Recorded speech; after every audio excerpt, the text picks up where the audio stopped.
London, 1845. Miss Marguerite Vale stood at the edge of Lady Harrington's ballroom, observing the whirl of silk and satin with the detached air of someone who had learned to live beyond society's reach.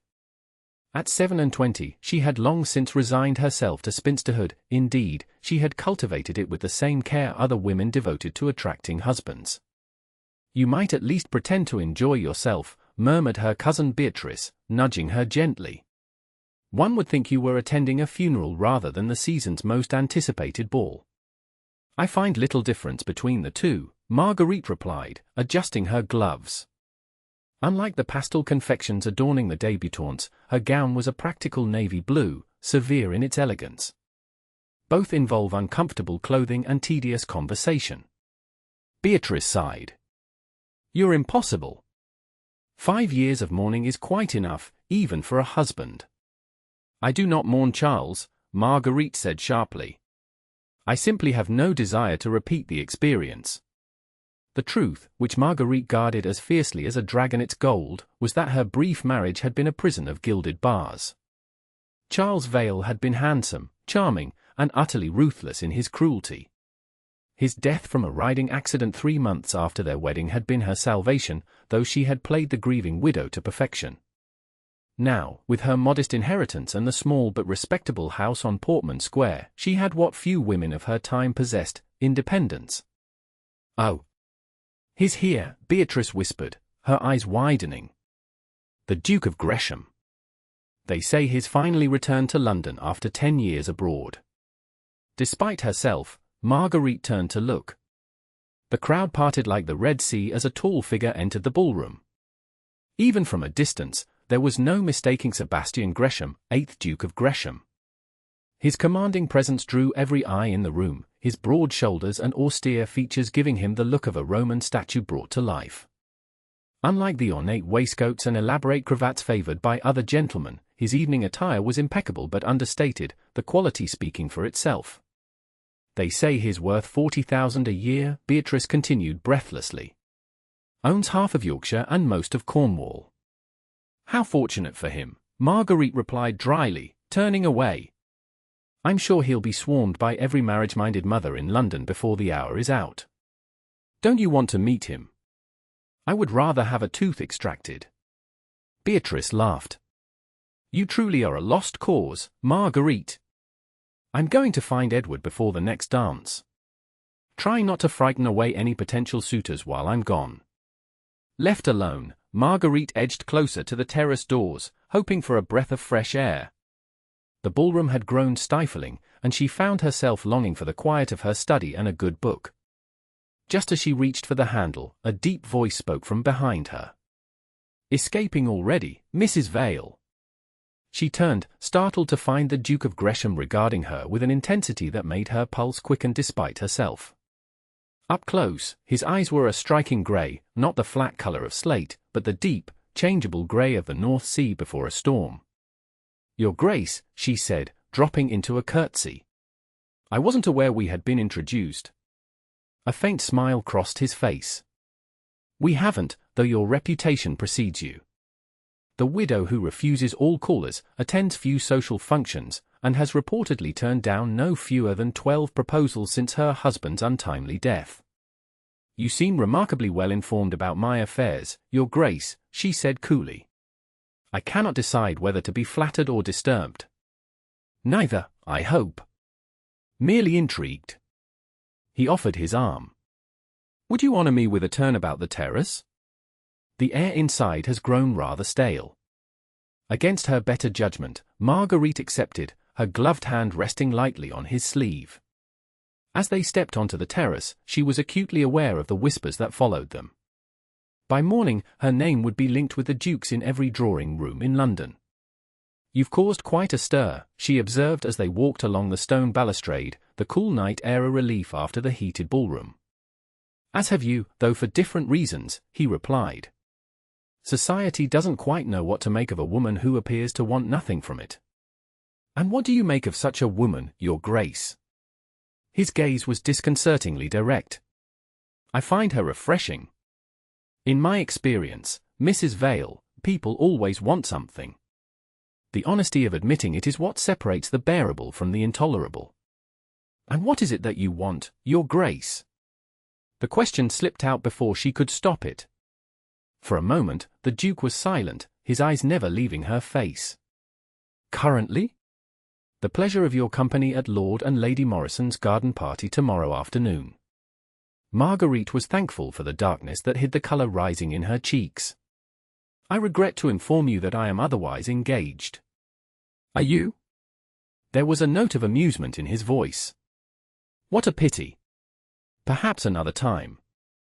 Before she could respond, he bowed and retreated, leaving Marguerite with the unsettling feeling that she had just narrowly avoided something dangerous. Have you seen this? Beatrice burst into Marguerite's morning room the next day, brandishing a copy of the Society pages. You're mentioned. Marguerite set down her teacup with deliberate calm. What nonsense have they printed now? The reclusive widow Vale was observed in deep conversation with the Duke of Gresham on Lady Harrington's terrace. One wonders what could have drawn His Grace's attention to a woman who has made an art of avoiding society's notice. Beatrice looked up from the paper, eyes shining. What did you say to him? Everyone's talking about it.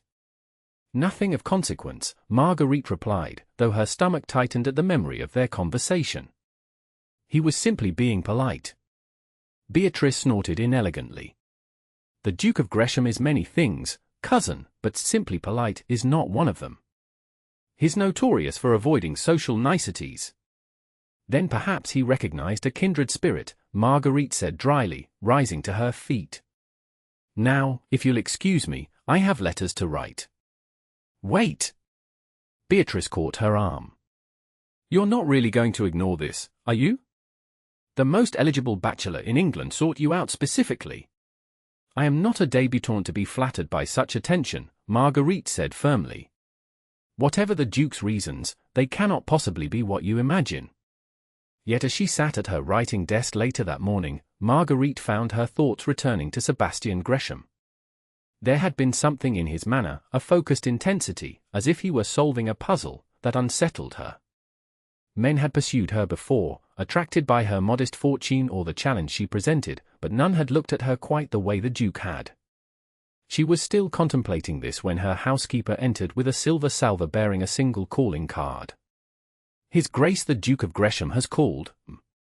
Shall I show him in? Marguerite stared at the card, its embossed lettering seeming to mock her. Tell His Grace I am indisposed. He anticipated you might say that.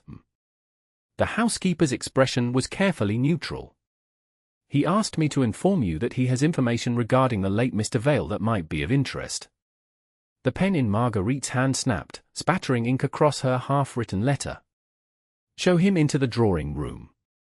I shall be down directly.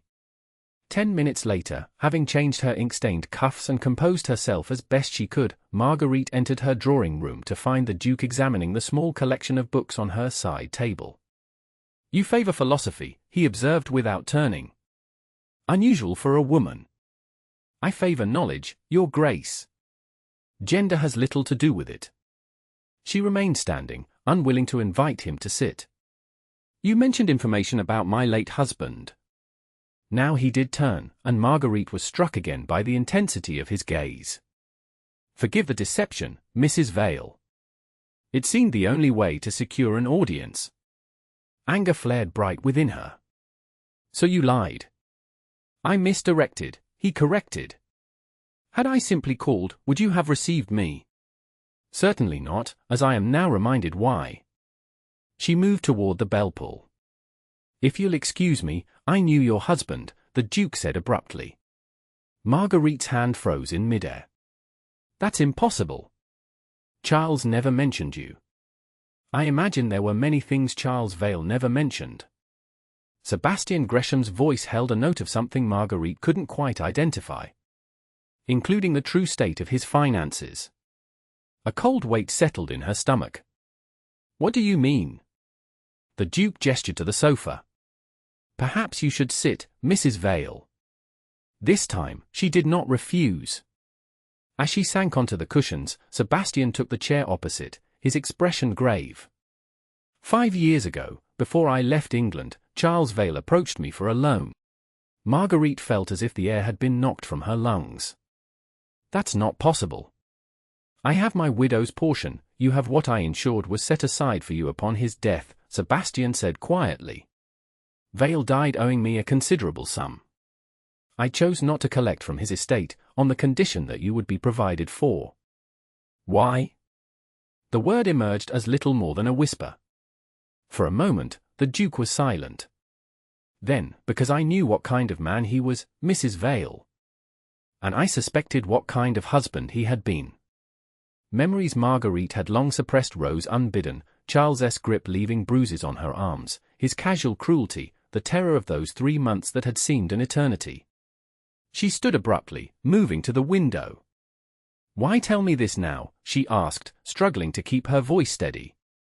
What purpose does it serve? Because the debt still exists, Sebastian said, rising also. And I've come to collect. She turned, fury replacing shock. So that's it? You allowed me 5 years of independence only to strip it away now? What changed, Your Grace? Did your coffers need replenishing? Nothing so mundane. He stepped closer, and Marguerite fought the urge to retreat. I want you to marry me. The world seemed to tilt beneath her feet. Have you lost your mind? A smile, brief and unexpectedly warm, crossed his face.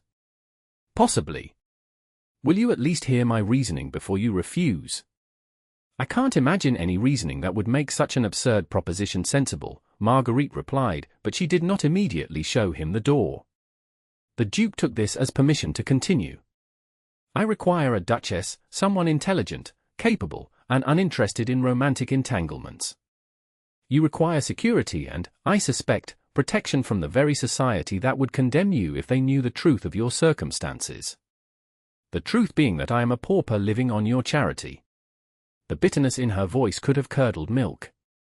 The truth being that you are a remarkable woman who has carved out a life for herself against considerable odds. His voice softened. I admire that, Mrs. Vale. More than you know. Marguerite shook her head. You cannot be serious. You could have any woman in London. I don't want any woman in London, he interrupted. I want a partner, not an ornament. Someone who will manage my households, engage in intelligent conversation, and leave me to my own pursuits without dramatic scenes or emotional demands. You're describing a housekeeper, not a wife, Marguerite observed. I'm describing a duchess, he corrected. With all the privileges and responsibilities that entails. Including, eventually, providing an heir. But beyond that obligation, I would not impose upon you unwelcome attentions. The matter-of-fact way he discussed such intimate matters made Marguerite flush. This is madness.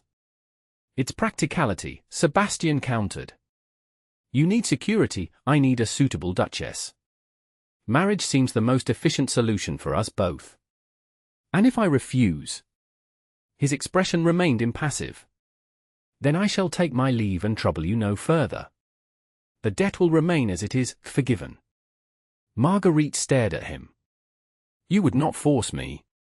I would never force any woman into marriage, Mrs. Vale, regardless of circumstances. There was steel in his voice now. I am not that kind of man. For a long moment, she studied him, searching for some sign of deception. I require time to consider. Of course. He reached into his coat and withdrew a folded document. The details of my proposal, including settlements and provisions. I would suggest consulting your solicitor. As she accepted the papers, their fingers brushed, and Marguerite was startled by the warmth of his touch. 1 week, Mrs. Vale, the Duke said, bowing. I shall await your answer. After he had gone, Marguerite remained standing in her drawing room, the document clutched in her hand, feeling as if her carefully ordered world had been shattered like fine porcelain. His proposed marriage. Beatrice's voice rose to a near shriek. The Duke of Gresham has asked you to be his duchess. Keep your voice down, Marguerite hissed, glancing toward the open parlor door. The whole street needn't hear. But this is, it's. Beatrice seemed at a loss for words, a rare occurrence. "It's the most romantic thing I've ever heard." Marguerite sighed. "There's nothing romantic about it. It's a business arrangement, nothing more." "What exactly did he say?" Beatrice demanded, settling herself more comfortably on the sofa. Editing judiciously, Marguerite recounted the Duke's visit and proposal, omitting the revelations about Charles and her true financial situation. "So he simply wants a practical wife? No love, no passion." Beatrice looked skeptical. "That seems unusual." "Not all men are like Edward," Marguerite pointed out, referring to Beatrice's devoted husband. "Some prefer a more rational approach to marriage." "And you? What do you prefer?" When Marguerite remained silent, Beatrice leaned forward. "You're actually considering it, aren't you?" "I would be a fool not to," Marguerite admitted. "The settlements he's offering are extraordinarily generous. As his Duchess, I would have security, position, independence within my own sphere." "But not love," Beatrice said softly.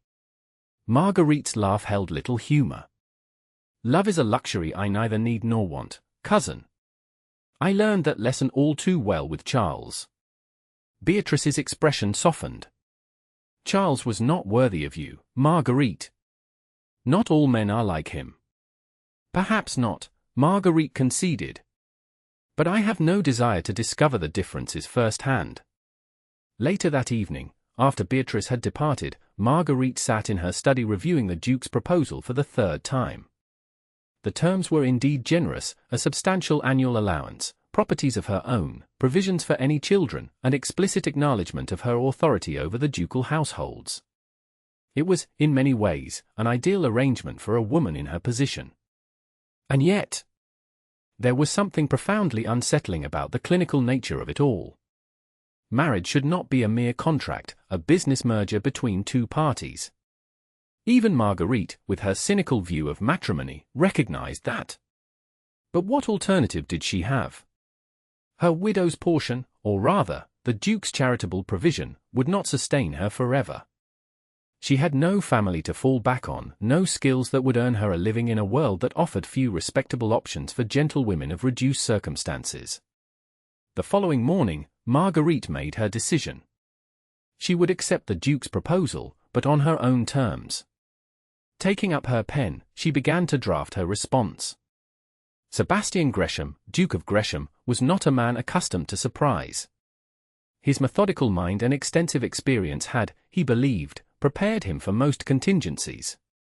Yet as he read Mrs. Vale's letter for the second time, he found himself genuinely taken aback.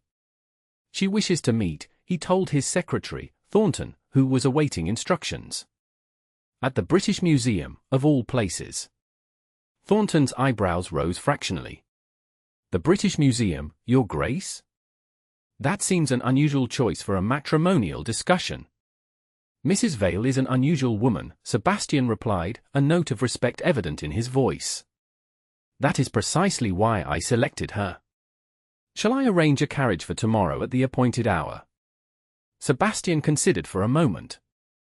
"No. I'll walk. The exercise will do me good." The following day, precisely at 11 o'clock, Sebastian found himself standing before the imposing facade of the British Museum. Despite the early hour, a steady stream of visitors was already filing through its doors, scholars, students, and the occasional curious tourist. He entered the grand entrance hall, his eye scanning the crowd for Marguerite Vale's distinctive figure. He spotted her in the Egyptian gallery, standing before a glass case containing a mummified cat. She wore a walking dress of deep green, simpler than the fashions favored by most society women but undeniably elegant.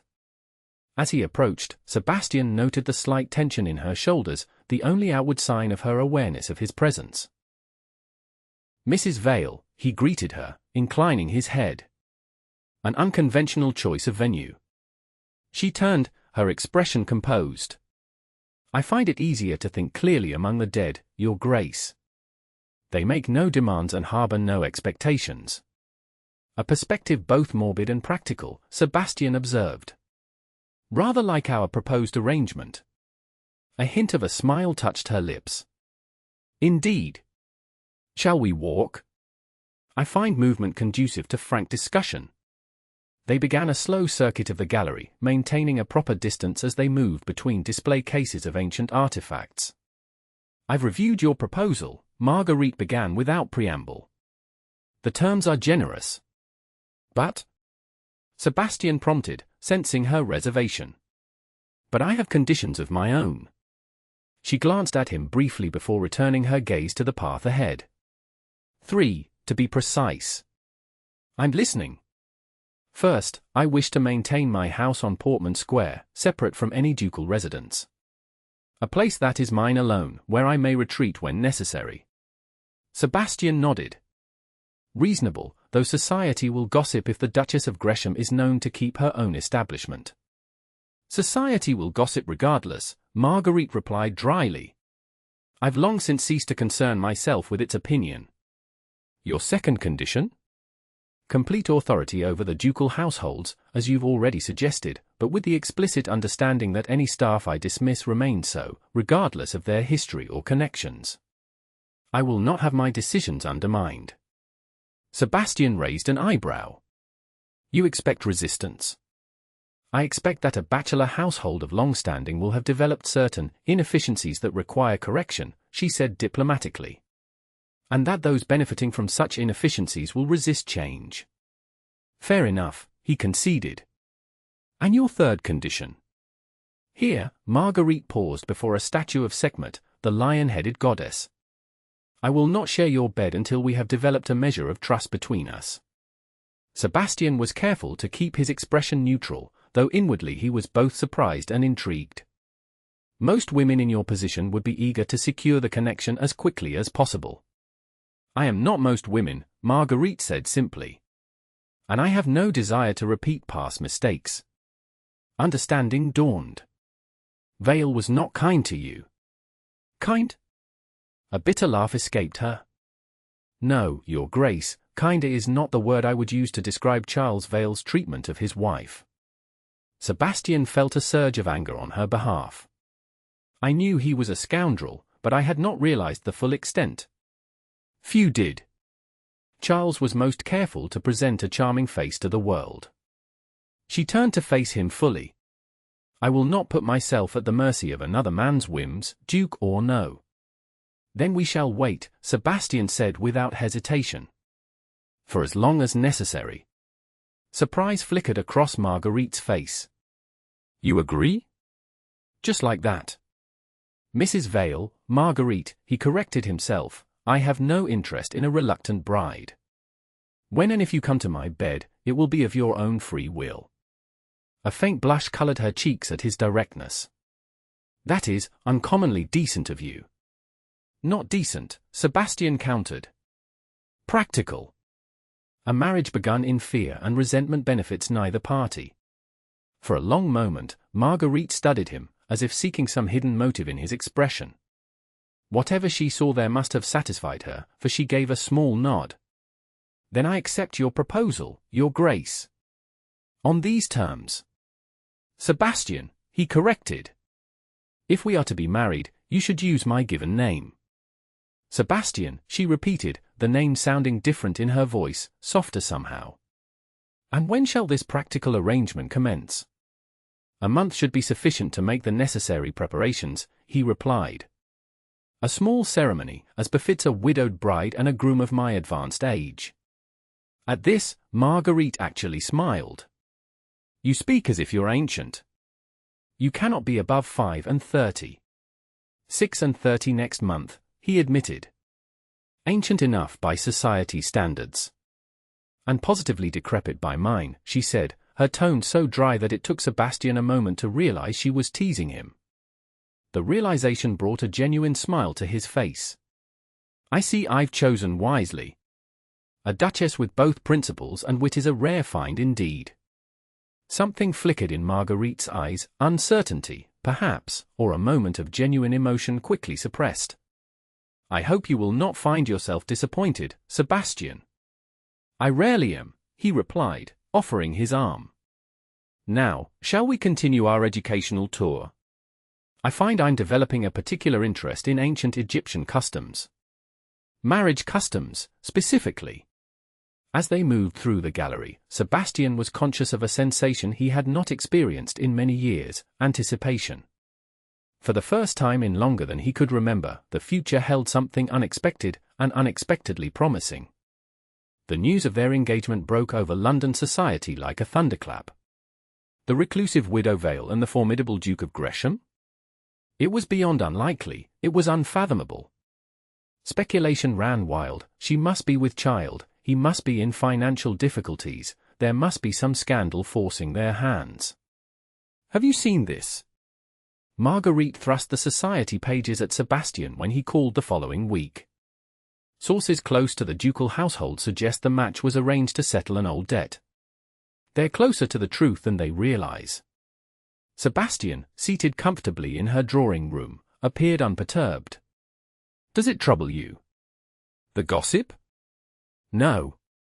She paced before the fireplace. The implication that I've somehow trapped you into marriage? Perhaps a little. Would it ease your mind to know that I've begun receiving congratulations rather than condolences? His voice held a note of amusement. Lord Preston actually commended my strategic thinking in choosing a wife unlikely to cause emotional upheaval. Marguerite stopped pacing. Is that how your peers see me? Cold? Unfeeling? They see what you've allowed them to see, Sebastian said gently. A woman who keeps the world at arm's length. She sank into the chair opposite him. And what do you see?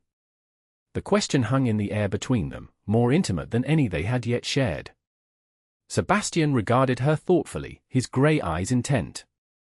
I see a woman who has built walls to protect herself, he said finally. But walls that protect also confine, Marguerite. Sometimes they must be dismantled stone by stone. And you fancy yourself the mason for this task? There was a defensive edge to her voice. No, he replied, surprising her. That work can only be done by you. But perhaps, in time, you'll find you no longer need quite so much fortification. Before Marguerite could respond, her housekeeper appeared at the door. Begging your pardon, but there's a Mrs. Winters here to see you. She's quite insistent. Marguerite frowned. Mrs. Winters? I don't believe I'm acquainted with, perhaps you remember me better as Miss Eileen Townsend, came a voice from the hallway, and a woman swept into the room uninvited. She was strikingly beautiful, with golden hair and the kind of figure that turned heads, though her expression was far from pleasant. Though it's been, what? 7 years. Sebastian had risen to his feet, his posture tense. Mrs. Winters. This is unexpected. Is it? The woman's laugh held no humor. When I read of your engagement, I knew I had to offer my congratulations in person. She turned to Marguerite, her smile sharp as a blade. After all, it's not every day a woman of limited prospects secures a duke. Mrs. Winters, I don't believe, Marguerite began, but the woman cut her off. You don't believe we've met? You're quite right. But I know you by reputation, Mrs. Vale. Just as I know His Grace, intimately. The emphasis she placed on the last word left no doubt as to her meaning. Sebastian's expression had hardened to granite. That is quite enough, Eileen. Whatever grievance you believe you have with me, Mrs. Vale is not party to it. Isn't she? Mrs. Winters' eyes glittered dangerously. She's about to marry you, after all. Shouldn't she know what kind of man you really are? I think, Marguerite said quietly, rising to her feet, that you should leave now, Mrs. Winters. The woman looked momentarily taken aback by Marguerite's calm demeanor. Don't you want to hear what I have to say? No, Marguerite replied simply. Whatever history exists between you and His Grace is precisely that, history. I have no interest in resurrecting old ghosts. You may change your mind when you learn, Mrs. Winters, Sebastian interrupted, his voice like ice. You forget yourself. Leave now, and we shall consider this unfortunate incident closed. Remain, and I shall be forced to take action regarding the slander you intend to spread. For a tense moment, the woman appeared ready to defy him. Then, with a toss of her golden head, she relented. "Very well. But remember, Mrs. Vale, when he reveals his true nature, that you were warned." With that, she swept from the room as dramatically as she had entered. In the silence that followed, Marguerite studied Sebastian's face. His expression was closed, almost remote, but she could see the tension in the set of his jaw. "An old friend?" she inquired, her tone deliberately light. "Hardly." He sighed, running a hand through his hair in a rare gesture of discomposure. "Eileen Townsend was an acquaintance from before I left England. She had expectations I did not fulfill." "I see." Marguerite resumed her seat. "And does she have reason for such expectations?" Sebastian met her gaze directly. "No. I made no promises to her or any woman. But some choose to hear what they wish to hear, regardless of what is actually said." "A common enough affliction," Marguerite observed.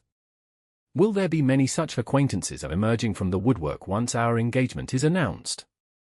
"None with any legitimate claim," he assured her. "Though I won't pretend I've lived amongst life, Marguerite." "I would hardly expect it," she replied. "Men of your station are afforded liberties women can only dream of." Something in her tone made Sebastian look at her more closely. "Does that trouble you?" "The disparity in our experiences." Marguerite considered the question carefully. "What troubles me is the thought that I might be binding myself to a man whose past may continually intrude upon our future." "A reasonable concern." Sebastian moved to stand before the fireplace, his tall figure silhouetted against the flames. "I can only offer you my word that I have concluded all such arrangements. Once we are married, there will be no other women in my life." "Even without?" Marguerite faltered, uncharacteristically hesitant. "Even without sharing a bed," he finished for her. "I am not a boy ruled by base desires, Marguerite. I can exercise restraint." She nodded, oddly reassured by his matter-of-fact approach to such a delicate subject. "Then I suggest we put Mrs. Winters and her ilk behind us and focus on the arrangements for our wedding." A sensible approach, Sebastian agreed, though his eyes lingered on her face with an expression Marguerite couldn't quite decipher. "Although I find myself wondering." "Yes?" "Whether your practical nature ever gives way to impulse." The question caught her off guard. "I rarely find it beneficial to act on impulse." "Rarely," he noted, "but not never." Before she could respond, Sebastian moved toward the door. "I've taken enough of your time today. Shall we meet tomorrow to discuss the settlement details with the solicitors?" "Yes, of course." Marguerite accompanied him to the entrance hall, conscious of a strange reluctance to see him go. "Until tomorrow, then."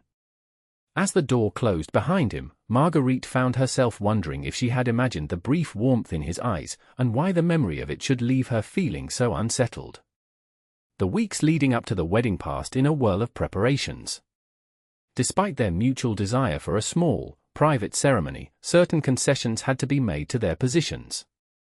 A duke could not marry, even for the second time, without some degree of pomp, and the guest list gradually expanded to include key political allies, distant relatives, and those society figures too prominent to exclude without causing offense. 3 days before the wedding, Marguerite found herself at Gresham House for a final review of the arrangements. The ducal London residence was a magnificent Georgian mansion on Berkeley Square, its imposing facade concealing an interior of unexpected warmth and elegance. "His Grace is in the library," the butler informed her as she surrendered her cloak. "He asked that you join him there when you arrived." Following the servant through the grand entrance hall, Marguerite took note of the tasteful furnishings and artwork. The house reflected its owner's personality, dignified without ostentation, quality without excessive display. The library, when she entered it, took her breath away. 2 stories of books lined the walls, accessible by a wrought-iron spiral staircase in one corner. Comfortable leather chairs were arranged before a massive fireplace, and tall windows allowed natural light to flood the space. "Magnificent, isn't it?" Sebastian appeared from between 2 shelves, a leather-bound volume in his hand. "My grandfather's creation." He spent 40 years assembling this collection. It's extraordinary, Marguerite said with genuine admiration. I could lose myself in here for days. Feel free to do so after we're married, he replied, setting down his book. Consider it your domain as much as mine. The casual reference to their shared future sent an unexpected flutter through Marguerite's stomach. A dangerous offer.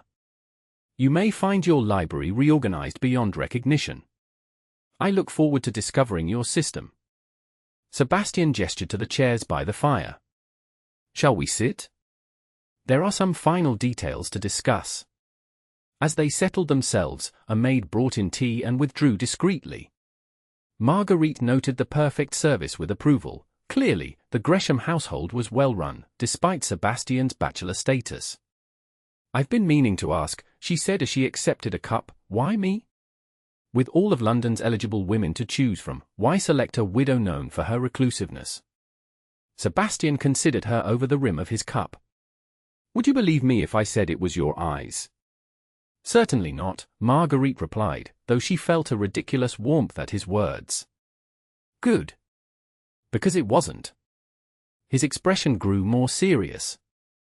It was your reputation for intelligence, discretion, and self-sufficiency. I require a duchess who will handle her responsibilities capably without constant direction or reassurance. So I am to be your estate manager with a title, Marguerite observed, ignoring the small twinge of disappointment his practical answer provoked. Among other things. A slight smile touched his lips. Though I hope our relationship might evolve into something more companionable than mere business partners. Friendship, you mean? Marguerite found herself studying the strong lines of his face, wondering not for the first time what it would be like to truly know this man who was soon to be her husband. At the very least. Sebastian set down his cup. Which brings me to a wedding gift I'd like to present early. He rose and crossed to his desk, returning with a small wooden box. Placing it in her hands, he resumed his seat, watching her expectantly. Marguerite opened the box to find a key nestled on velvet. What does it open? The door to your private study, Sebastian replied. I've had a room adjacent to this library prepared according to what I believe would suit your tastes. A space that is entirely yours within the house we will share. Touched by the thoughtfulness of the gesture, Marguerite found herself momentarily speechless. Thank you. This is most unexpected. May I show it to you? At her nod, Sebastian led her through a door concealed between bookshelves. Beyond lay a charming room with windows overlooking the garden. A mahogany writing desk stood before the largest window, and comfortable chairs were arranged near a smaller fireplace. Bookshelves lined one wall, mostly empty but for a few volumes. I thought you might want to select most of the books yourself, Sebastian explained. Though I took the liberty of including a few I thought you might enjoy. Marguerite moved to examine the titles, works of philosophy, history, and surprisingly, poetry. How did you know? Your cousin Beatrice may have provided some insights, he admitted. Though I suspect she believes I had more romantic motives than practical ones. And did you? The question slipped out before Marguerite could stop it. Sebastian's gaze held hers steadily. Would it trouble you if I had? Before she could formulate a response, a discreet knock interrupted them. The butler stood at the door, his expression apologetic. Forgive the intrusion, Your Grace, but Lord Harley has arrived and insists the matter cannot wait. Sebastian frowned. Very well. Show him to my study. To Marguerite, he added, I apologize. This should not take long. Of course, she murmured, oddly relieved by the interruption. I'll continue examining my new domain. After he had gone, Marguerite wandered the room, trailing her fingers along the desk's polished surface. The fact that Sebastian had taken such care to provide her with a personal refuge within his home spoke volumes about the kind of man he was, and the kind of marriage he envisioned. Not for the first time, Marguerite wondered if she was making a terrible mistake. Not in marrying, but in insisting on maintaining such emotional distance from a man who seemed increasingly worthy of more. The wedding day dawned clear and crisp, the October air carrying just a hint of the winter to come. In her bedroom at Portman Square, Marguerite sat before her mirror, watching as her maid arranged white roses in her hair. "You look beautiful," the girl said, stepping back to admire her work. "His Grace will be quite enchanted." Marguerite smiled faintly. "Let us hope so, Agnes." Her wedding gown was dove-grey silk, appropriate for a widow remarrying. The cut was elegant rather than ostentatious, with a modest train and sleeves of delicate lace. Around her neck hung a single strand of pearls, her mother's, the only thing she had left of the woman who had died when Marguerite was scarcely 16. "The carriage is ready," her housekeeper announced from the doorway. "And Miss Beatrice has arrived to accompany you." Moments later, Beatrice burst into the room, resplendent in rose-colored silk. "Oh, Marguerite! You look absolutely sublime. The Duke won't know what's hit him." "It's hardly a love match, Beatrice," Marguerite reminded her, though without her usual conviction. "So you keep saying," Beatrice replied with a knowing smile. "Yet I've noticed you've stopped referring to it as a business arrangement in recent weeks." Marguerite rose, smoothing her skirts. "Whatever it is, I shall be the Duchess of Gresham in less than 2 hours." A daunting prospect. "You'll be magnificent," Beatrice assured her. "Now come, we mustn't keep your Duke waiting." The journey to St. George's, Hanover Square passed in a blur. As the carriage rolled through London's streets, Marguerite found her thoughts not on the ceremony ahead but on the man who awaited her. Over the past month, Sebastian had revealed himself to be thoughtful, intelligent, and surprisingly considerate. Their conversations had ranged from literature to politics, philosophy to art, and in each exchange, Marguerite had discovered a mind that challenged and complemented her own.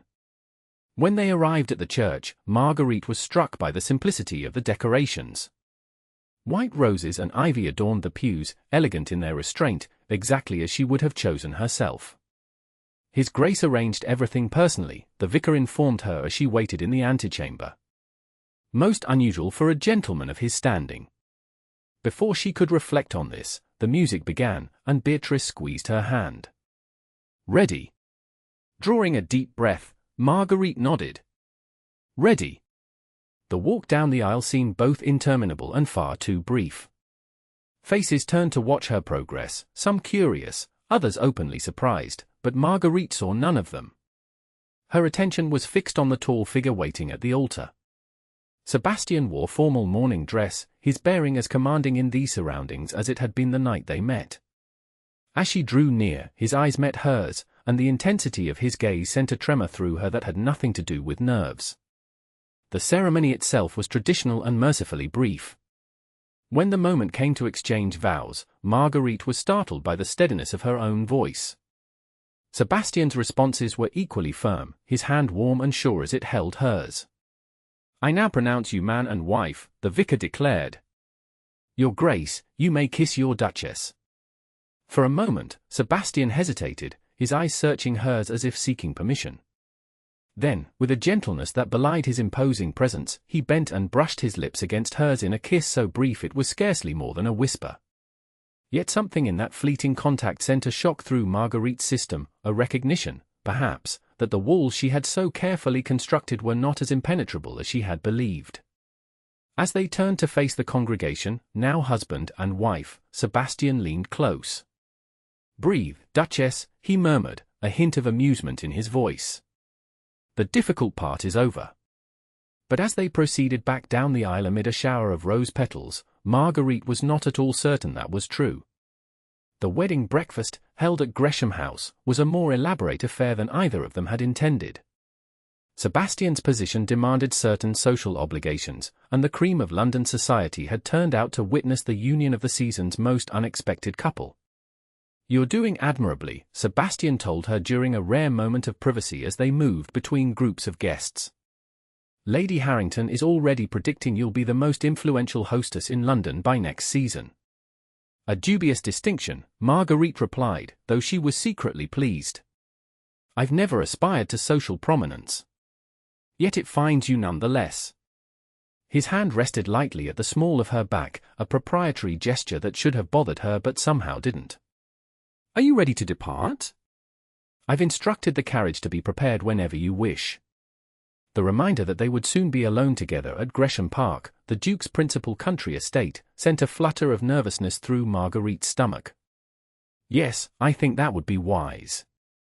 The journey is long. As they made their farewells, Marguerite caught sight of a familiar golden head in the crowd. Mrs. Winters had not been invited, yet there she stood, her expression a mixture of fury and calculation. Before Marguerite could mention it to Sebastian, the woman had disappeared, leaving behind only an unsettled feeling. An hour later, settled in the Duke's luxurious travelling carriage, Marguerite watched London streets give way to countryside. Sebastian sat opposite her, reading through some correspondence, occasionally glancing up to ensure her comfort. "You're very quiet," he observed as the afternoon light began to fade. "Having second thoughts?" "Merely contemplating the strangeness of life," Marguerite replied. 6 weeks ago, I was determined to maintain my independence indefinitely. Now I am a duchess, bound to one of the most powerful men in England. Bound is perhaps too strong a word, Sebastian said, setting aside his papers. Our arrangement allows for considerable freedom on both sides. Yet we are married, she pointed out. In the eyes of God and law, we are one person, and that person is you, legally speaking. An antiquated concept I have no intention of enforcing, he assured her. Your independence within our marriage is guaranteed, Marguerite. I gave you my word. She studied his face in the gathering dusk. You are an unusual man, Sebastian Gresham. As you are an unusual woman, Marguerite Gresham, he countered, using her new name for the first time. The sound of it sent an unexpected warmth through her.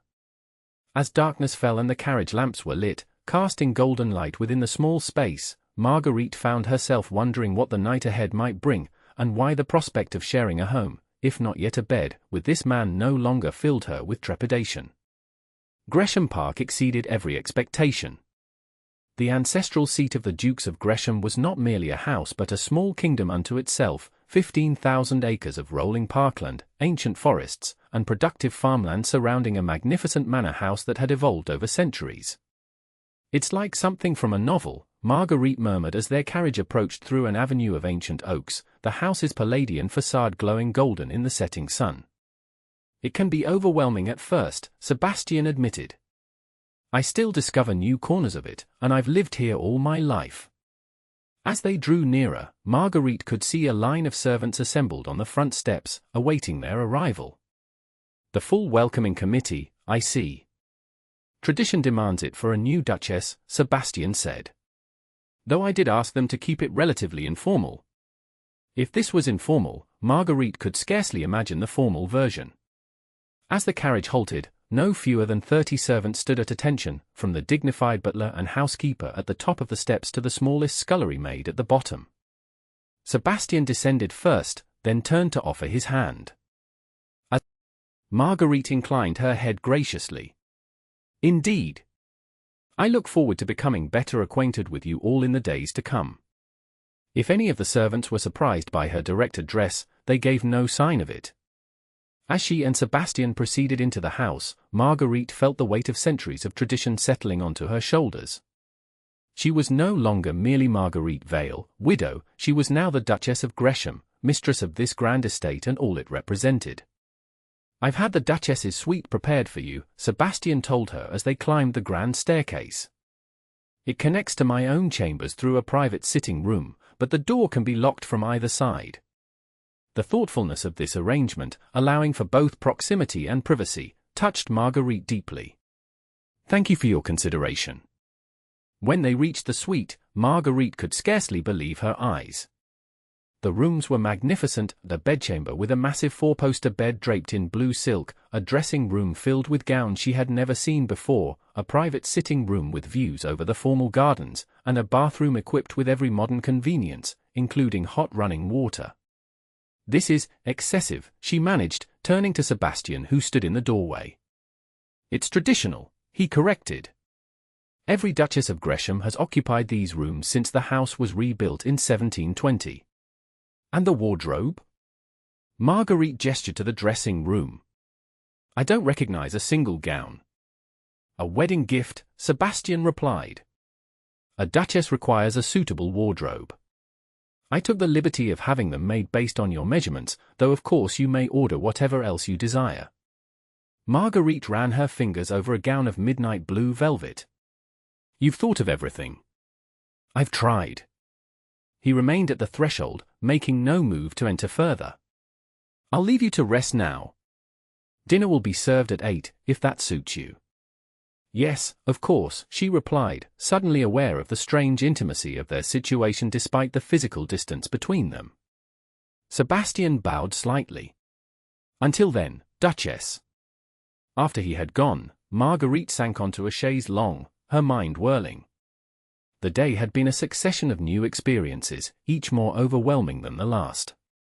Now, alone in these grand rooms that were somehow both hers and not hers, she felt the full weight of the change in her circumstances. She was married, again. But where her first marriage had been a prison, this one promised something else entirely. Freedom, perhaps. Or at least a different kind of confinement, one of her own choosing. As her maid, Agnes, began unpacking her things, Marguerite found herself wondering what lay behind the door that connected her chambers to Sebastian's. Not just physically, but metaphorically.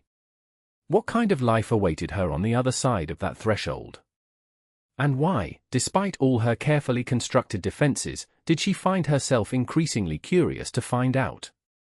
The first weeks of their marriage established a pattern that was both comfortable and curiously unfulfilling. During the day, Marguerite immersed herself in learning the intricacies of managing Gresham Park. The housekeeper, Mrs. Winters, no relation to the troublesome golden-haired woman, thankfully, proved to be a fount of knowledge about the house and its traditions. Each evening, Marguerite and Sebastian dined together, their conversations ranging widely across topics of mutual interest. After dinner, they would retire to the library, where Sebastian might read aloud while Marguerite worked on embroidery, or they might play chess, a game at which Marguerite proved a surprisingly formidable opponent. Yet for all the pleasant domesticity of these arrangements, Marguerite was conscious of a growing restlessness. Sebastian was unfailingly courteous, even warm at times, but he maintained a careful distance, never crossing the invisible boundary she herself had established. 3 weeks after their arrival at Gresham Park, Marguerite was reviewing household accounts in her private sitting room when a knock came at the door. Enter, she called, expecting Mrs. Winters with the menu plans for the coming week. Instead, Sebastian appeared, his expression unusually grave. Forgive the intrusion. I've received news that requires immediate attention. Marguerite set aside her papers, instantly alert. What's happened? A letter from London. He handed her a folded document. It appears Mrs. Eileen Winters has been busy in our absence. Marguerite scanned the letter, which was from Sebastian's solicitor. She claims you promised to marry her? That's absurd. Absurd but potentially damaging, Sebastian said, pacing before the fireplace. She's threatening to take her story to the newspapers if I don't provide her with a substantial settlement. Blackmail, in other words. Marguerite's voice was steady, though her heart raced. What do you intend to do? Sebastian stopped pacing to look at her directly. What do you think I should do? The question surprised her. You're asking my opinion. You're my wife, he said simply. And this affects you as much as me. Marguerite considered carefully. Did you ever promise to marry her? No. His response was immediate and unequivocal. I made it clear from the beginning that our arrangement was temporary and without future commitment. Then we fight, Marguerite said decisively. If you pay her now, she'll only come back for more. Better to face the scandal and weather it. A slow smile spread across Sebastian's face. My thoughts exactly. You don't seem particularly concerned about potential disgrace, Marguerite observed. I've lived through worse, he replied. Though I regret involving you in such unpleasantness. I'm hardly a stranger to scandal, she reminded him. After Charles died, there were whispers that I might have had a hand in his accident. Sebastian's expression darkened. I wasn't aware of that. Few were. I withdrew from society before the rumors could gain traction. Marguerite rose, moving to stand before him. Sebastian, what truly concerns me is not the gossip but what might lie behind it. Is there anything about your past with this woman that could cause legitimate harm? For a long moment, he studied her face, as if weighing how much to reveal. Eileen Winters was one of several companions I maintained before leaving England. The arrangement was explicit and financially generous. When I ended it, she appeared to accept the situation gracefully. Clearly, that acceptance was a facade. And there was nothing more to it? No promises, no expectations of continuation. None, he assured her. I've never led any woman to believe I offered more than I was willing to give. Marguerite nodded, satisfied. Then we have nothing to fear except temporary discomfort. Society's memory is short, particularly when the subject is a duke. And his duchess? Sebastian asked, his voice softening. Are you prepared for the scrutiny this may bring? I've survived worse, Marguerite replied, echoing his earlier sentiment. Then, with a small smile, we make a formidable pair, don't we? Both scarred by the past but determined not to let it dictate our future. Sebastian reached out, his fingers brushing her cheek in the most intimate gesture he had permitted himself since their wedding. More formidable together than apart, I think. The touch sent a warmth spreading through Marguerite that had nothing to do with the fire burning in the grate. For a moment, she allowed herself to lean into his hand, her eyes meeting his. Yes, she agreed softly. Together. The word hung between them, laden with meaning neither had quite intended but neither could deny. Then, with visible reluctance, Sebastian withdrew his hand. I'll write to the solicitor immediately, he said, his voice returning to its usual composed tone. Would you care to review the letter before I send it? I trust your judgment, Marguerite replied, surprised to find she meant it entirely. After he had gone, Marguerite remained standing before the fire, her cheeks still warm from his touch. Something was changing between them, something neither had anticipated when they entered their pragmatic arrangement. The question was whether either of them was ready to acknowledge it, let alone act upon it. The scandal broke 3 days later. The Morning Post Society column contained a thinly veiled account of a certain duke's abandoned affections and the mercenary widow who had ensnared him. Though no names were mentioned directly, the details left little doubt as to the subjects. Well, Marguerite said, setting down the newspaper at the breakfast table, that was quicker than expected. Sebastian glanced up from his correspondence. Is it very bad? Nothing we can't weather, she assured him. Though I'm now apparently both mercenary and conniving, which seems rather contradictory. To her surprise, Sebastian laughed, a rich, genuine sound she had rarely heard from him. Only you could find humor in character assassination, Marguerite. What's the alternative? Weeping into my tea. She buttered a piece of toast with deliberate nonchalance. Besides, there's a certain liberation in being maligned. Once the worst is said, one can act with greater freedom. Sebastian regarded her with evident admiration. You continue to surprise me, Duchess. Before she could respond, Simmons entered with a silver salver. A telegram for her Grace. Marguerite took the missive with a puzzled frown. Few people would contact her directly rather than through Sebastian. Opening it, she felt the color drain from her face. What is it? Sebastian asked, immediately alert to her distress.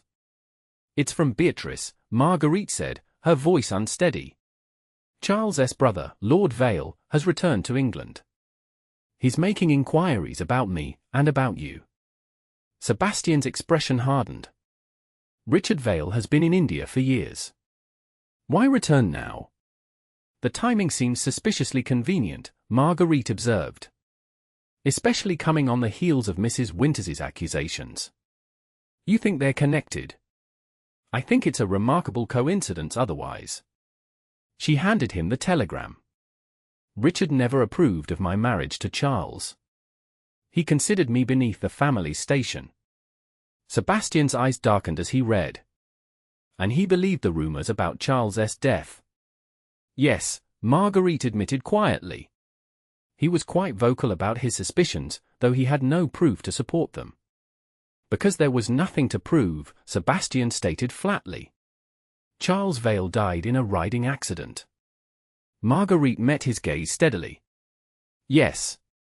Though I won't pretend I mourned him. For a long moment, Sebastian studied her face, as if searching for something. Then, apparently satisfied with what he found, he nodded. We'll face this together, as we agreed. If Richard Vale wishes to resurrect old scandals, he'll find himself confronting not just a widow but a duchess and her duke. The possessive note in his voice sent an unexpected thrill through Marguerite. It was the first time Sebastian had so explicitly positioned himself as her defender, her ally against the world. Thank you, she said simply. His smile was grim but determined. No need for thanks between us, Marguerite. We're partners in this, remember. Partners, she repeated, the word tasting different than it had before, richer, more meaningful. Yes, we are. That afternoon, as Marguerite was reviewing plans for renovations to the East Wing, Sebastian found her in the estate room. His expression was troubled. There's been a development, he said without preamble. Lord Vale has called on Eileen Winters. Marguerite set down her pencil. Confirmation of their connection, then. What do they hope to gain? Money, in Mrs. Winters's case. As for Vale. Sebastian's jaw tightened. I suspect his motives are more complex. He lost significant standing when Charles died without an heir. Your remarriage, especially to someone of my position, likely rankles. He can't possibly think he can undo our marriage, Marguerite pointed out. No, but he can attempt to tarnish both our reputations. Yours with renewed suspicion about Charles's death, mine with accusations of impropriety regarding Mrs. Winters. Sebastian's expression was grim. It's a coordinated attack. Then we must coordinate our defense, Marguerite said, rising to her feet. What do you propose? Sebastian's smile held a predatory edge.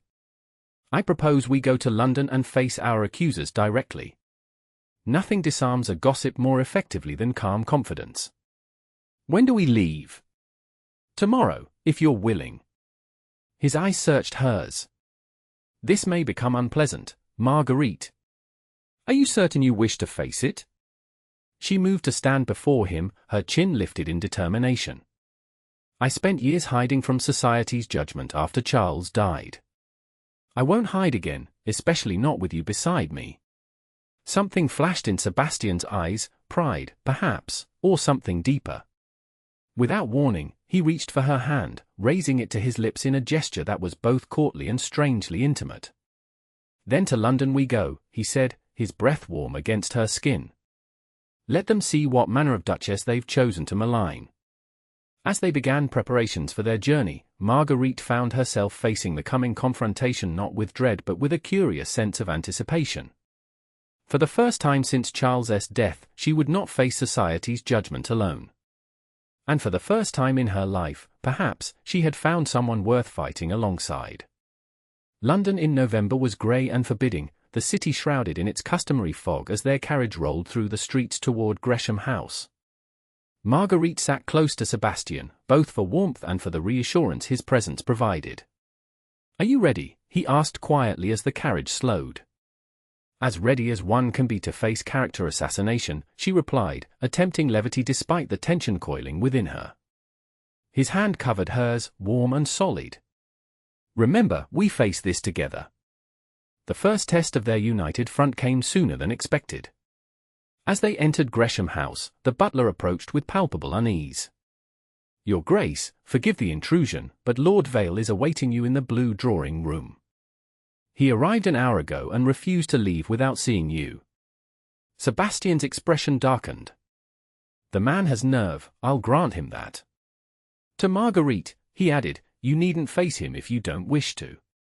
I have no intention of hiding, she replied, removing her gloves with deliberate calm. Let us see what my former brother-in-law has to say. Richard Vale had aged poorly in the 5 years since Marguerite had last seen him. Once handsome in the same golden way as his younger brother, his features had coarsened, his complexion reddened by too much sun and spirits.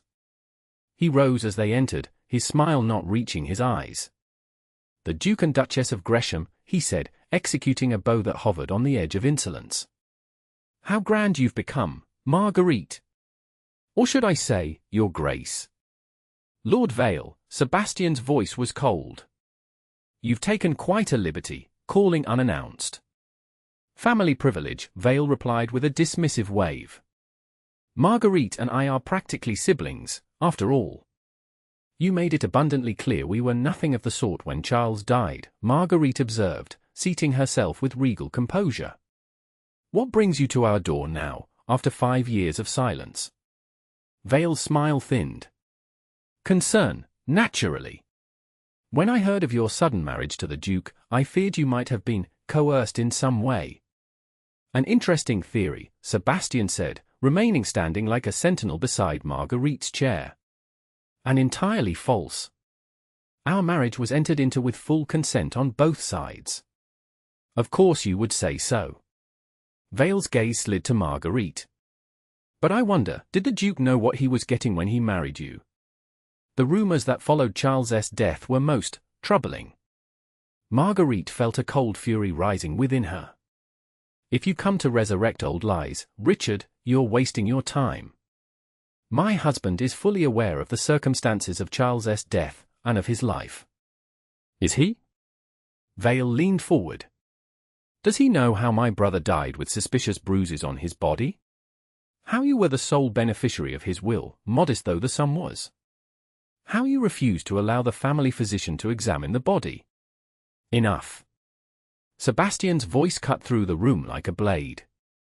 "Lord Vale, you forget yourself. You are speaking to the Duchess of Gresham, my wife, in our home. Whatever grievance you believe you have does not justify such accusations."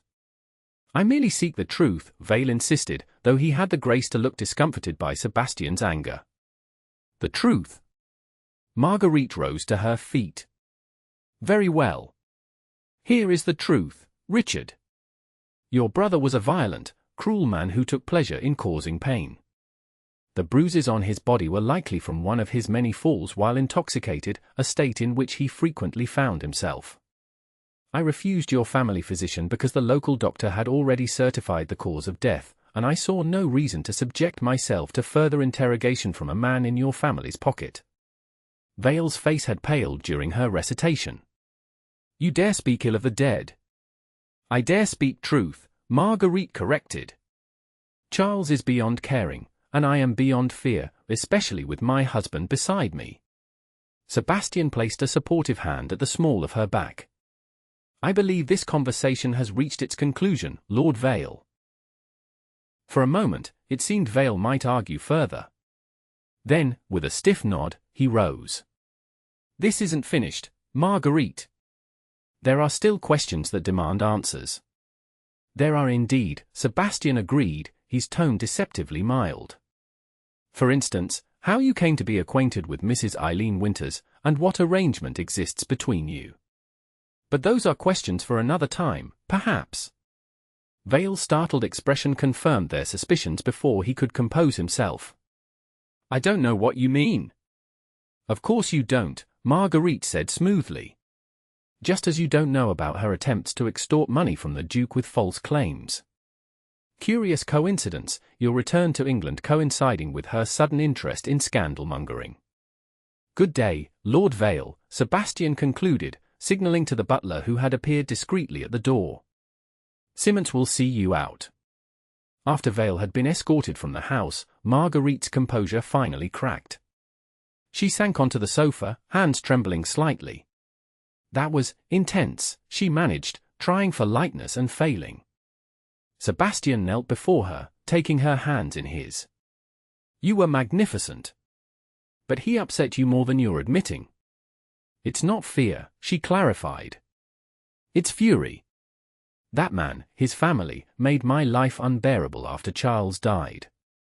They couldn't accept that their golden son was a monster behind closed doors." "Tell me," Sebastian said quietly. "All of it, Marguerite. I need to know what we're truly facing." For a long moment, Marguerite hesitated, old instincts urging caution. Then, looking into Sebastian's steadfast gaze, she made her decision. Charles was charming in public, vicious in private, she began, her voice low but steady. The bruises were his doing, not from falls, at least, not most of them. He took pleasure in causing pain, in controlling every aspect of my existence. When he died. She swallowed hard. When he died, it was indeed a riding accident. I wasn't even there. But I felt nothing but relief, and the Vale family knew it. They couldn't accept that their perfect son could have been such a different man behind closed doors, so they created a narrative where I was somehow responsible. And they have never forgiven you for surviving him, Sebastian concluded, his expression grave. Nor for refusing to play the devastated widow. Marguerite met his gaze steadily. Now you know the worst of it. I am not a murderess, Sebastian, but I am a woman who welcomed her husband's death. Society would condemn me for that alone. Society can go to hell, he said with unexpected vehemence. What you endured, no one should judge you for finding freedom from such tyranny. The fierceness of his defense brought unexpected tears to Marguerite's eyes. You believe me, then? Without question. He reached up to brush a tear from her cheek. Charles Vale was clearly a villain who hid behind wealth and position. His family's willful blindness doesn't change that truth. What will they do next? Marguerite asked, acutely aware of Sebastian's touch, the tenderness in his expression. Whatever it is, we'll face it, he promised. Together, as we agreed. The word hung between them, rich with deepening meaning. And as Sebastian rose to sit beside her, his arm encircling her shoulders in a protective embrace, Marguerite felt something shift within her, a final stone dislodging from the wall she had built around her heart. The following day brought fresh challenges. The morning newspapers contained thinly veiled references to questions surrounding the first husband's untimely death and to the hasty remarriage of a woman under a cloud of suspicion. Though names were carefully avoided to prevent libel, the implications were clear to anyone familiar with London society. They're determined to revive every old scandal, Marguerite observed as she and Sebastian sat in the breakfast room, surrounded by the offending publications. What's our next move? We attend Lady Harrington's ball tonight, Sebastian replied, buttering his toast with deliberate calm. Marguerite stared at him. You can't be serious. Entirely. His eyes met hers over the rim of his coffee cup. Hiding will only fuel the gossip. We must show ourselves, united and unconcerned by these pathetic attempts at character assassination. That seems rather like walking into the lion's den, Marguerite pointed out. Sebastian's smile held a predatory edge. Perhaps. But in this particular den, Marguerite, we are the lions. That evening, as their carriage approached Lady Harrington's townhouse, Marguerite clutched Sebastian's hand tightly. She wore a gown of deep crimson velvet, more dramatic than her usual understated choices, with the Gresham rubies, a wedding gift from Sebastian, adorning her throat and ears. Second thoughts? Sebastian asked softly. No, she replied, surprising herself with the conviction in her voice. But I am grateful not to be facing this alone.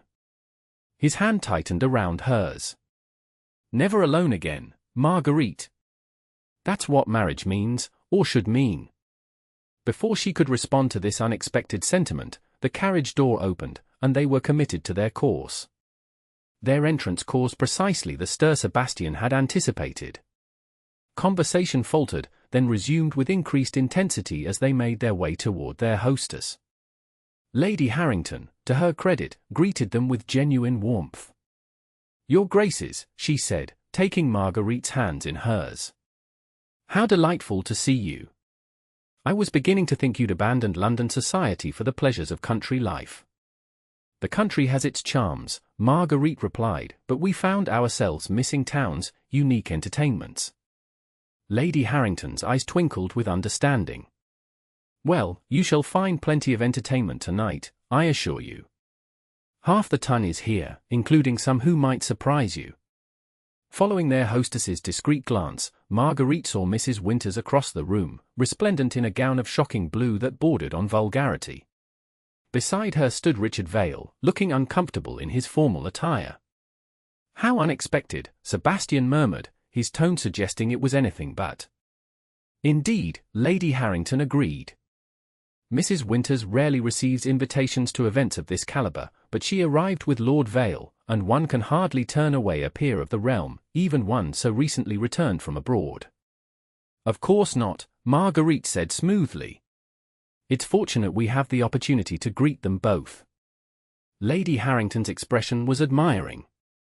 "You are a woman of remarkable composure, Duchess. I look forward to seeing how the evening unfolds." As they moved through the ballroom, Marguerite was acutely aware of the whispers that followed them, the speculative glances, the conversations that halted as they approached.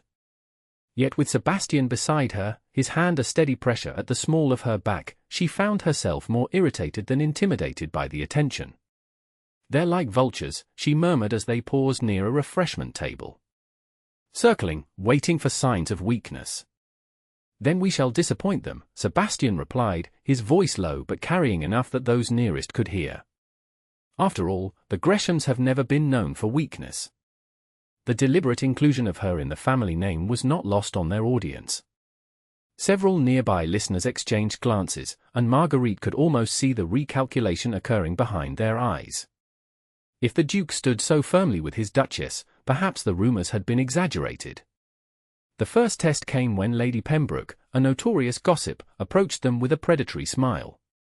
"Your Grace," she said, addressing Marguerite with saccharine sweetness, "how brave of you to appear in public with all this unpleasantness circulating." "Is there unpleasantness, Lady Pembroke?" Marguerite replied, her tone innocently inquiring. "Beyond the usual tedium of society gossip, I mean."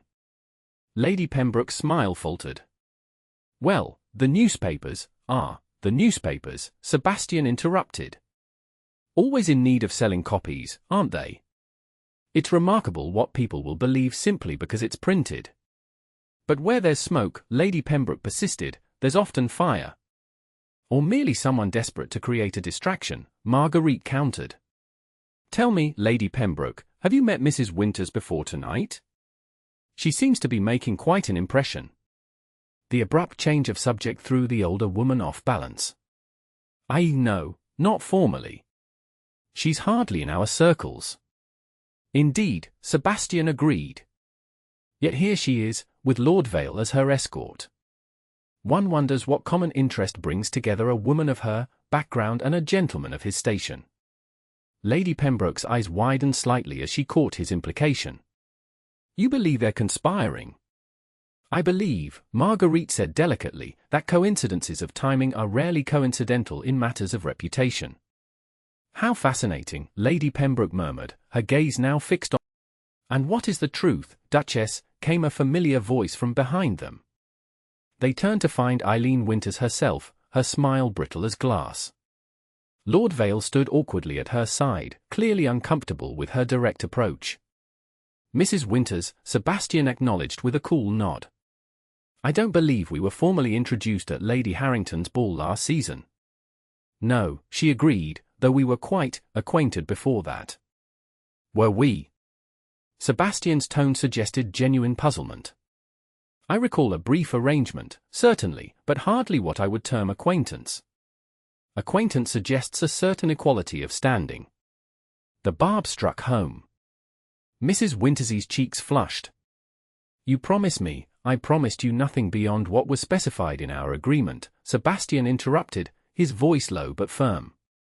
"An agreement that concluded amicably, with generous compensation, 5 years ago. Any claim to the contrary is not merely false but potentially libelous." "You can't threaten me," Mrs. Winters hissed, abandoning all pretense of social niceties. "I know things about you, you know nothing of consequence," Marguerite interjected, her voice cool and measured. "If you did, you wouldn't be resorting to vague implications and newspaper innuendo." Richard Vale, who had remained silent until now, finally spoke. "You should watch your tone, Marguerite. Your position isn't as secure as you might believe."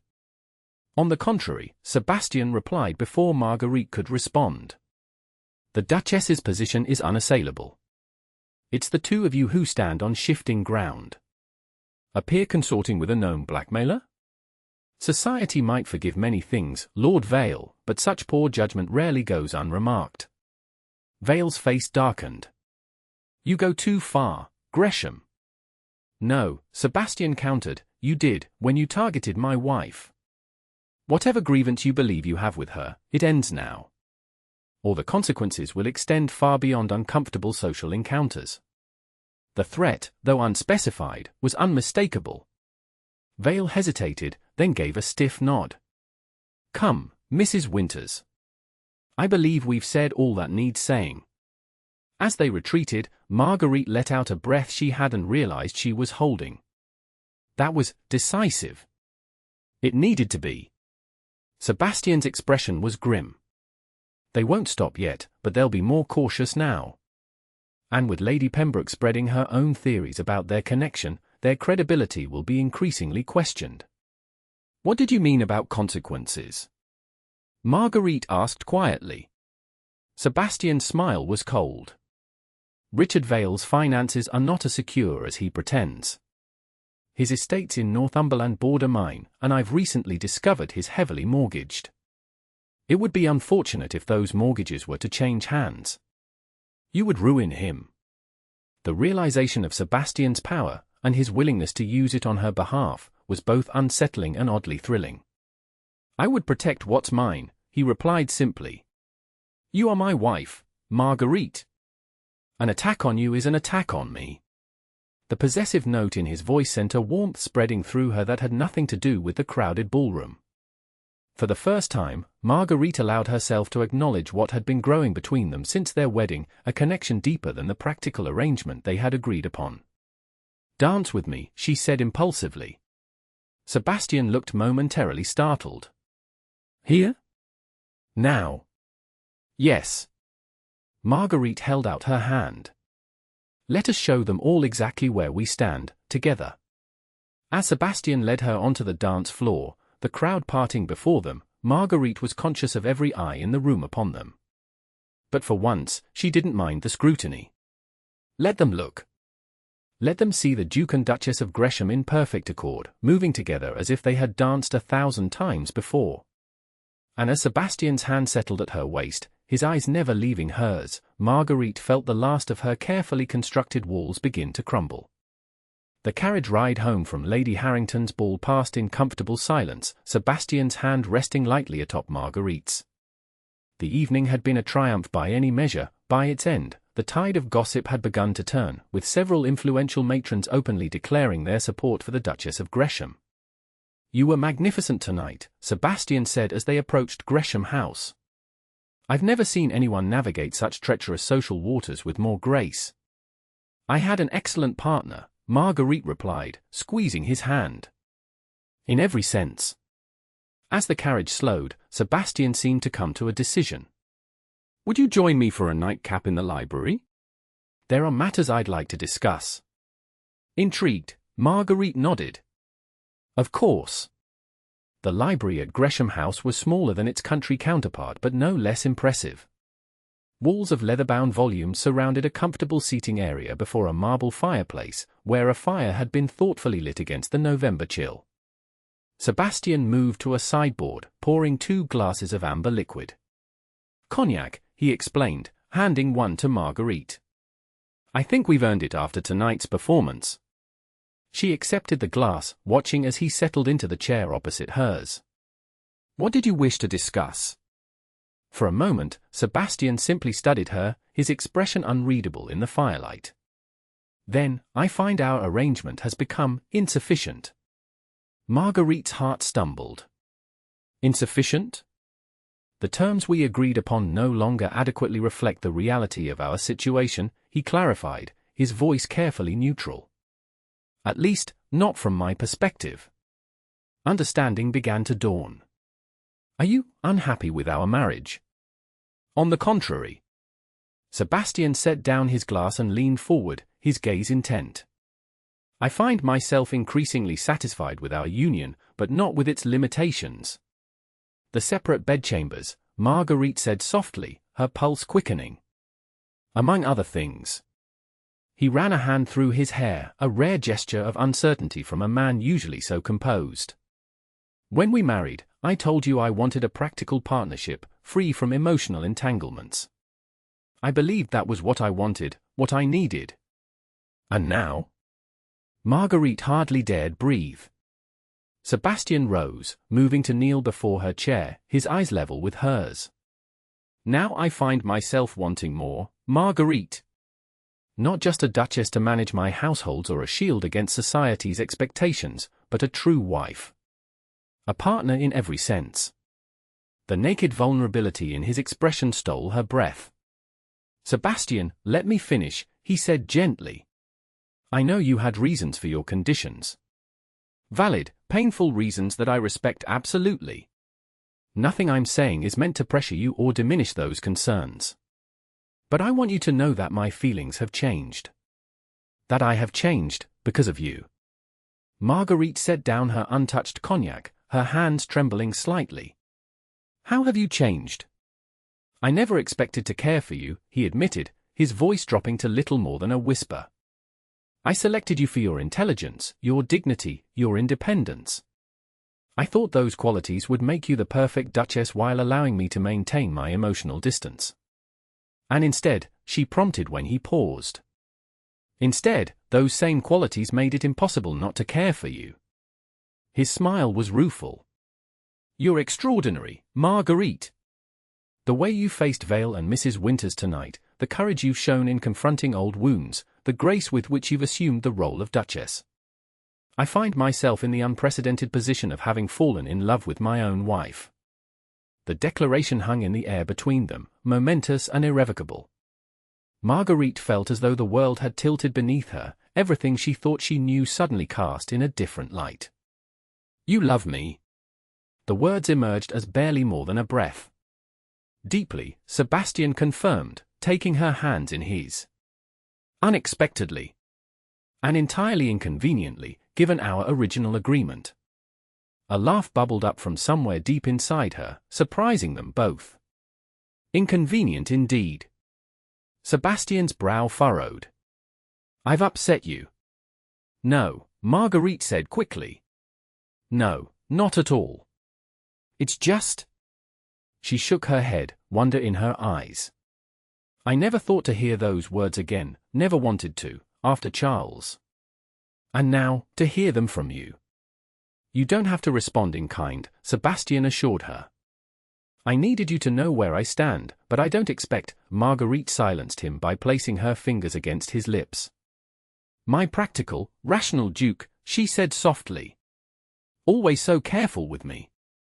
Did it never occur to you that I might have experienced a similar inconvenience? Hope flared in Sebastian's eyes. Marguerite. I told myself our marriage was merely an arrangement of mutual benefit, she continued, her voice gaining strength. That I was satisfied with companionship and security. That I neither wanted nor needed more. And now? Sebastian's voice was hoarse. Now I find that walls built to protect can indeed confine, she replied, echoing his earlier words. And that perhaps, with the right person, those walls are no longer necessary. Sebastian's hand came up to cup her cheek. Are you saying, I'm saying that I love you too, Marguerite whispered. That I have for longer than I've been willing to admit, even to myself. For a heartbeat, they remained frozen in the moment, each absorbing the enormity of what had been confessed. Then Sebastian leaned forward, his lips meeting hers in a kiss so tender it brought tears to Marguerite's eyes. Unlike the brief, ceremonial kiss at their wedding, this was a true meeting of souls, gentle at first, then deepening as Marguerite wound her arms around his neck, drawing him closer. When they finally parted, both were breathless. Well, Sebastian said, his voice unsteady, that was certainly worth waiting for. Marguerite laughed, the sound joyous and uninhibited. Indeed it was, Your Grace. Sebastian rose, pulling her to her feet and into his arms. What happens now is entirely your decision, Marguerite. We can proceed as slowly as you need. Or not slowly at all, she suggested, her eyes holding a mixture of nervousness and determination. I'm tired of letting fear dictate my choices, Sebastian. Charles took enough from me in life, I won't allow his ghost to rob me of happiness in death. Are you certain? Sebastian searched her face. Because once I take you to my bed, Duchess, I don't intend to let you go. The possessive note in his voice sent a thrill through her. That sounds remarkably like a promise, Duke. The most binding I've ever made, he assured her, pressing a kiss to her forehead. More sacred than our wedding vows, because this comes not from duty or practicality, but from love freely given and received. As Sebastian led her from the library toward the stairs, Marguerite felt a sense of rightness settle over her. Their marriage had begun as a practical arrangement between two people determined to protect themselves from emotional entanglement. It had evolved into something neither had anticipated but both now embraced, a true union of hearts as well as houses. And as they crossed the threshold into Sebastian's bedchamber, closing the door on the world outside, Marguerite knew with bone-deep certainty that she had found not just security or position, but the rarest prize of all, a love worth risking everything for. Epilogue. 1 year later, the gardens at Gresham Park blazed with autumn color as Marguerite walked slowly along the gravel path, one hand resting on her swollen belly. At 8 months pregnant, her movements had become more deliberate, though no less graceful. Should you be out walking alone? Came Sebastian's voice from behind her. Dr. Morris said you should rest as much as possible. Turning, Marguerite smiled at the sight of her husband approaching, his expression a familiar mixture of concern and adoration. Dr. Morris also said moderate exercise is beneficial. Besides, I'm hardly alone. She patted her stomach. Your son is quite the active companion. Or daughter, Sebastian reminded her, coming to stand beside her. I maintain it could be either. Mother's intuition says son, Marguerite countered, leaning into him as his arm circled her waist. Though I shall love her equally if I'm proven wrong. Sebastian pressed a kiss to her temple. Have I told you today how beautiful you are? Only twice, she replied with a teasing smile. You're growing neglectful, Your Grace. A terrible oversight. He turned her gently in his arms. Allow me to remedy it immediately. You, Duchess, are the most beautiful woman I have ever beheld, especially now, carrying our child. The year that had passed since their declarations in the library had transformed their lives in ways neither could have predicted. The scandal orchestrated by Mrs. Winters and Lord Vale had faded quickly, especially after Vale's sudden departure for the continent following some mysterious financial reversals. Mrs. Winters, finding herself without protection or resources, had wisely chosen to remove to Bath, where she lived quietly on a modest annuity, the source of which was never specified but widely assumed to be the Duke of Gresham. More significant than these external changes, however, was the transformation within their marriage. What had begun as a practical arrangement had blossomed into a deep, abiding love that surprised them both with its intensity. The walls Marguerite had built around her heart had crumbled completely, allowing her to experience emotion she had thought forever beyond her reach. A letter came from Beatrice, Sebastian said as they resumed their slow walk. She and Edward will visit next month, after the baby arrives. Excellent, Marguerite replied. I've missed her terribly, though her letters are always entertaining.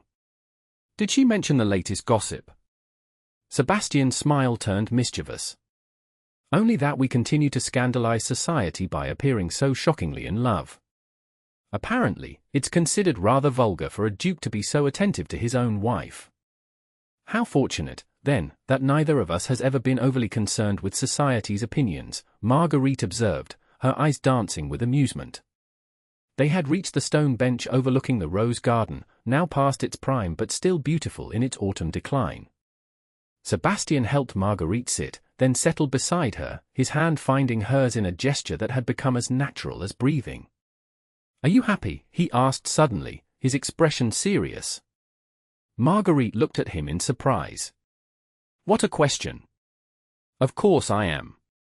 Truly, he persisted. This life, with me, is what you want. Understanding dawned. Ah. The impending arrival has made you philosophical. Perhaps, he admitted. Or perhaps I simply need to hear that the practical arrangement we began with has truly become what I believe it to be. Marguerite squeezed his hand. Sebastian Gresham, when I married you, I thought I wanted security, independence, and a life free from emotional entanglement. What I found instead was security in your arms, independence within your love, and an emotional connection more profound than anything I could have imagined. So you don't regret agreeing to my proposal? His voice held a vulnerability few would ever hear from the powerful Duke of Gresham. My only regret, Marguerite said softly, is that I insisted on separate bedchambers for those first weeks. Think of all the time we wasted. Sebastian laughed, the sound rich and warm in the autumn air. We've more than made up for it since, I believe. Indeed we have, she agreed, her cheeks coloring slightly at the memories his words evoked. And shall continue to do so, I trust, once our child has arrived and I'm fully recovered. Without question. His expression softened as he placed a gentle hand on her belly. I never thought to have this, a wife I adore, a child on the way, a future filled with purpose beyond duty. Nor I, Marguerite admitted. After Charles, I believed love was a luxury I neither needed nor wanted. And now? Sebastian's eyes held hers, still seeking reassurance after all they had shared.